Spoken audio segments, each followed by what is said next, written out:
What's going on, guys? It's Nick here, back with another video. Today we'll be going over players that I would be trading for the most before trade deadlines have passed. I'll be placing a much larger emphasis on playoff schedule, but as we saw with Jonathan Taylor last week, like elite players can smash in any matchup. That's why they're so valuable. So don't, trade away or trade for a player solely because of their playoff schedule, because we've seen plenty of times fantastic players can still do well even in brutal matchups. So we'll go over all that in a second. But first, of course, have to start things off as usual. Stat of the day. Yesterday's stat was who set the current season record this last week as the fastest ball carrier. The answer, Marquez Valdes-Scantling. Daniel Herbert was first to get that right on YouTube, and at Andrew Swanson was first to get that right on Twitter. Today's stat. Who currently leads all tight ends in receiving touchdowns?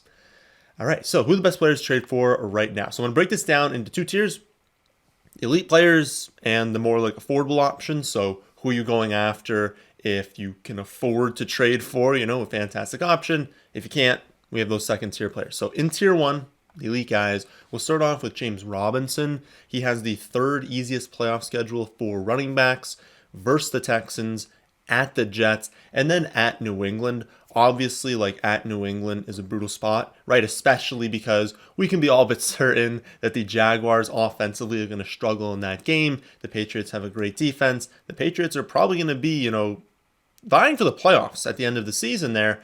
And so they're going to still be trying to win. We know how much they confuse rookie quarterbacks. It makes all the sense in the world the Jaguars are going to struggle in that game. But the Texans and the Jets before that are fantastic matchups, and you still need to make it to the championship, right? I'm also not afraid of the Jaguars tanking. I think that's one thing people might be afraid of.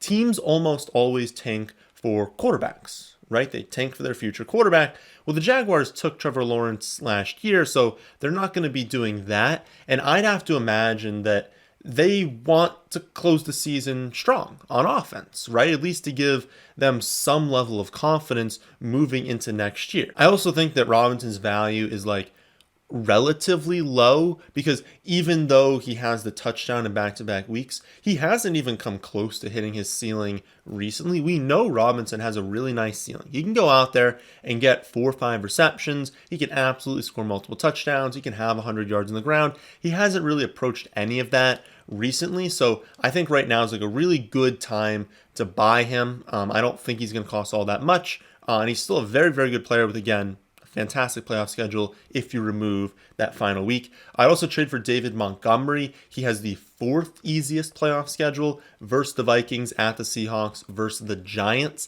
He played 85% of his snaps in his return from the IR, which is a fantastic number. Follows that up this last week, post-bye, 95% of the snaps. 95%, you don't see. You never see running backs getting that high of a snap share. He is a featured running back coming off 2 down weeks. I think this is the easiest one we're even going to talk about today. There's one more, actually, the next one that I think is also makes some sense. But if you're not sending an offer for Dave Montgomery, the owners of him are very upset, right? They had a good running back to start the season. Then they miss him for most of the year. They're probably struggling because of that. Then you go out there and you see 85% of snaps, but does nothing. Then he goes on by. Then he comes out, has a lot of hype, does nothing again. They're not valuing him high. They're very upset with his production.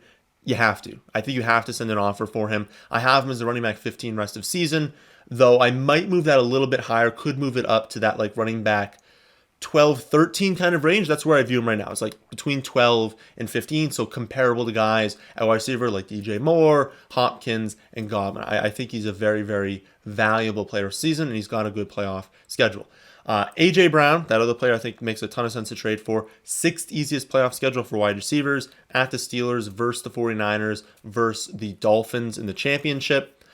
He's also coming off 3 disappointing weeks, and then he left last week's game twice due to injury, right? So his stock is way lower right now than it should be. So if your team is relatively locked into the playoffs, very few teams are locked in right now, because you could still lose out, get unlucky, and miss playoffs. But if you're thinking, hey, if I do at least relatively okay, I should be good to go, then I think he's worth the risk. It is very unlikely that he suffered any sort of injury we're actually concerned with last week. Initial reports are totally fine. And so the people who have him are like, wow, he's been awful recently without Julio Jones. We know that's not going to be a problem. We know A.J. Brown's an alpha. We know they'll target him. We know that when he's fully healthy in an okay matchup, he's a beast, right? He's going to be fantastic. But not everyone knows that, right? And so when you have an easy playoff schedule with an alpha like this, coming off 3 difficult weeks, and they saw twice last week he was injured, people are going to be willing to get rid of him. And I think you have to send an offer for A.J. Brown. DK Metcalf as well. His playoff schedule is just like fine. It's like slightly positive. At the Rams is going to be tough in week 15. Then he's got the Bears and then versus the Lions. Could definitely go off in that week. The real reason, though, isn't really playoff schedule that we're going after him. It's these recent performances. 3 for 26 2 weeks ago, 4 for 31 this last week. This is DK Metcalf and Russell Wilson. They've been horrible since Wilson came back. They're not going to continue being horrible. They're going to have a ceiling week soon, and he's one of those players you want exposure to, right? I know he's shown a really low floor recently, but this is absolutely his lowest floor, right? He's not going to do worse than this, but he's one of those players that can have 2 70-yard touchdowns in a game. You could have 3 receiving touchdowns. He just elevates that ceiling. Those are the guys you want to get on your roster because it's difficult. It's still difficult to win a championship even if you have the best team. So you've got to be exposing yourself to players who have that sort of ceiling. Moving on to the second tier. So players who are still good, still ones I want to trade for, but won't cost you as much as DK Metcalf and A.J. Brown. I'm going to start off with Elijah Mitchell.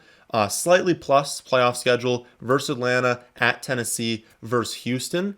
I don't think that we're targeting him because of that, but that's still a good schedule. And those are all teams that the 49ers should beat. The 49ers should beat the Falcons. They'll beat Houston. They can beat Tennessee, although it kind of depends how Tennessee's looking at that point. But those are all winnable games. And we know for the 49ers, matchup is less relevant. It's more, can they get up? Can they just drain the clock, run the ball? And if you've been watching these 49ers game, I mean, like Wilson was chalk last week. Everyone played Wilson. I played Wilson.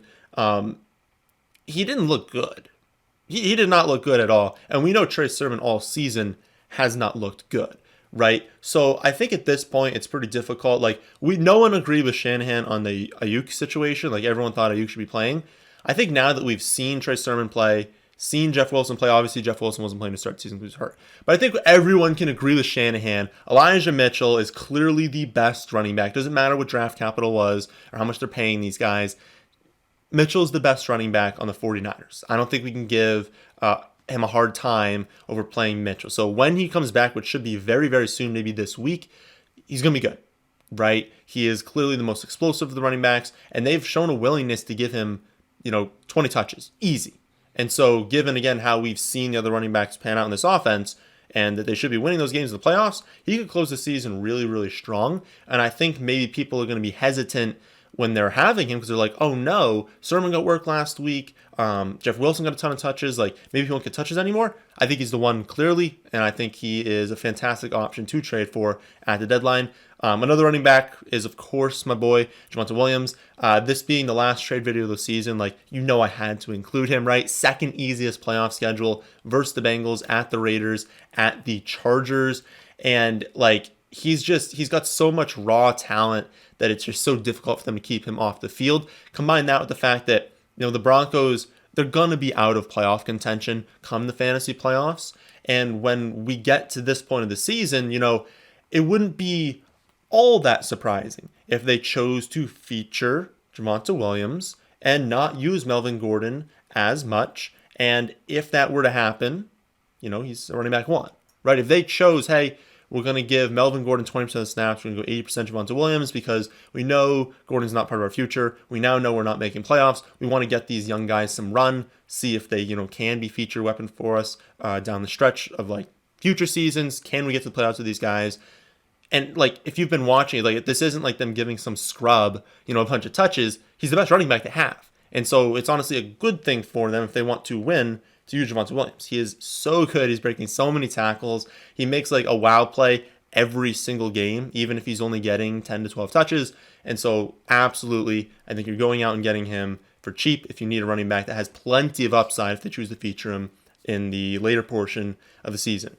At wide receiver, Jaylen Waddle, now he has the easiest playoff schedule among wide receivers versus the Jets, at the Saints, at the Titans.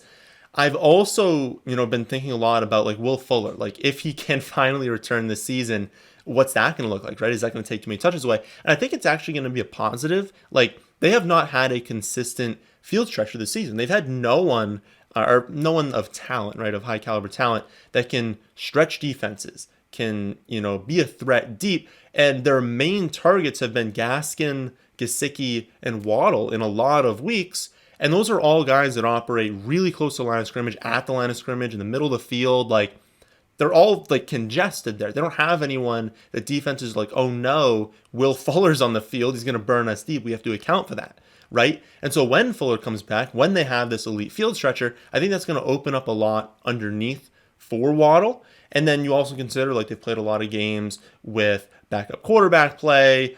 Tua's been injured, like even when he has been able to play. He was also like a very, very highly rated prospect. If you were looking at what scouts were saying when he was coming out of college, when they were preparing for the draft, like they were all in love with this kid, right? You didn't see a single scout out there that didn't love his talent. And while, it hasn't totally panned out yet, that doesn't mean it's not going to, right? We talk all the time about how rookie wide receivers tend to break out in the second half of the season. And so I just think when we're adding in Fuller to this offense, we're giving him more time to develop, we're finally having a healthy Tua, I think it's going to be good things. And we've seen it recently. Elijah Moore's breaking out, Devonta Smith's breaking out. Why can't Waddle? Right, just because it hasn't happened yet doesn't mean it's not going to. I think everything's positive for Waddle, and he's not going to cost nearly as much as some of the higher end wide receivers you can trade for. I wanted to add a second tier 2 wide receiver, but I couldn't think of like a clear option. Like Claypool, I was considering. He's not a bad option. Decent playoff schedule versus the Titans, at the Chiefs, versus Cleveland. And he's missed some time recently, so his stock isn't all that high. Would have, I guess, preferred if he didn't catch that deep ball last week, but it is what it is. The 49ers, so he's an option. The 49ers are finally using Brandon Ayuk again, but the time to trade for him was more in the past. His stock is kind of being elevated right now, so it's not like the best opportunity to buy right now. Then it was Elijah Moore, Devonta Smith. Both have fantastic, I believe, both top 3 playoff schedules for wide receivers. And they're rookies. We expect to continue developing, be guys that even if their teams are kind of out of it, they want to get on the field because they want to develop as teams. Both are probably expected to finish the season as the alphas for their respective offenses. Smith is already the alpha. I think at this point you can call him more the alpha as well. And they are much more talented than like the general public knows.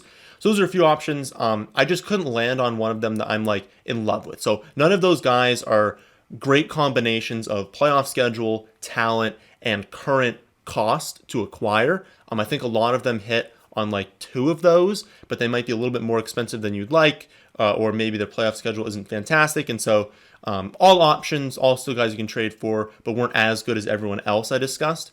I think that Smith and Moore are my favorites. But they've done extremely well recently. And so just make sure with them, you're looking at the website, you're looking at that column that has on the rest of season rankings, has the trade value, and just make sure, when you're doing a trade, look at that, make sure you're not getting ripped off, having like a, -2 trade value. Make sure you're still in the positive for trade value. And if that's the case, definitely am okay trading for those 2. At tight end, like, I couldn't really find a fantastic option. Realistically, you guys know my answer at tight end is always any top 5 option is good to trade for. As long as you're not getting smoked in value, those are guys you want to go after. The positional advantage of having someone like Kelsey, Waller, Kittle, Pitts, Andrews, like the top 5 is pretty locked in. They're going to be good. They're going to provide you an edge. If Waller goes out there and has 13 for 150 to score. I know he hasn't done like a huge game recently. He had the nice game this last week, but he hasn't like gone off yet this season, but he's capable of it, right? And when something like that happens and you're going up against Gesicki and he posts 0 catches on 7 receptions, you probably won, right? And that was just a tight end. Like you don't even have to look at the rest of your roster. So it remains true. You want to be trading for those guys. I don't think that any of them are fantastic targets right now, because especially the top 3 all finished in the top 5 last week. And I don't think you need to. So that's one thing I wanted to highlight here. Absolutely, I'm cool trading for a top 5 tight end. I think it's a great option for you. But you can still win with like Knox, Ertz, Fairmouth, Gesicki, Gronk. Like, you can still win with those guys. I don't think the top 5 has been good enough this season to be like, you can't win without Kelsey. You can't win without Kittle or Waller. I think you can. Just understand, like, the positional advantage is still there, and so it's great to target those guys. The one name that I did come up with was Logan Thomas. He has the easiest playoff schedule for tight ends by a mile, facing the Eagles twice and then Dallas once. The Eagles are the number 1 matchup for tight ends, so he gets them twice. Dallas is like neutral, but getting the number 1 matchup twice is kind of unfair. It's a little bit dicey trading for him because he's coming off a hamstring injury. We're not sure if he's going to return this week, next week. Like, we don't really know. Should return to practice this week. Should return soon, though. We haven't really seen all that much from him this season, but he's going to have a pretty decent target share when he does return, and he's going to have a really large role in the red zone, right? They use McLaurin in the red zone. They use Gibson, but other than that, they don't have any like reliable threats. And so when they get close, he's going to be a great weapon for them in the red zone. And if you're cool with just taking on a little bit of risk, I think he's a great option. He's not going to cost you much. I think when he's fully healthy, he's in that tight end like 7 to 10 range around the guys I mentioned. You know, Knox, Ertz, Fairmouth, Gesicki, Goddard, Gronk, like in that kind of range. But, you know, he could get on a streak where he has a touchdown, you know, every single game to close the season for the last like month, especially with a good playoff schedule, especially with the limited pass catching weapons that they have in general. And so I think he's a great option to trade for because we haven't seen it yet this season. He might even be on free agency for some of you, but he's like a cheap option that carries some level of upside. So if you're trying to trade for a tight end, it's target the top 5, and then I think target Logan Thomas. I think those are your best options. And for quarterback, I didn't include anyone because there's no one really that stands out right now. It's kind of the same thing as tight end. It's like if you can get a deal done for someone like Kyler Murray, Lamar, Josh Allen, Dak, Mahomes, like I'm not going to talk you out of that. Just make sure you're not giving up too much. Check the trade values on the site. But yeah, it's like you probably don't want to be streaming going into the championship, but you know, it's not like any of the top 5 are a great combination of playoff schedule. No one stands up for playoff schedule. And there's no like clear buy lows that are going to be fantastic. You could maybe argue Kyler Murray, but I wouldn't because you're still going to have the bye this next week. So if you want to, Kyler Murray, there's a name. You've got the bye the next week. You don't know if he's going to scramble as much. Remember last season, he has the injury. He doesn't run as much. He wasn't as great down the stretch. Could that happen again to kind of limit him with this ankle injury? Maybe. So I don't think there's any quarterback that stands out. You can target top 5 options if you get a nice value, but you don't have to. So that'll do it for this week's top trade targets. If you liked the video, well, be sure to leave a like. And remember that you can always, you know, use the rest season rankings as your own trade calculator, come up with your own trade examples at our website, thefantasyfootballadvice.com. That, my friends, is into this one. Hope you all enjoy. If you did, how about hitting the like button? How about subscribing to the channel if you're new here? Thanks for watching.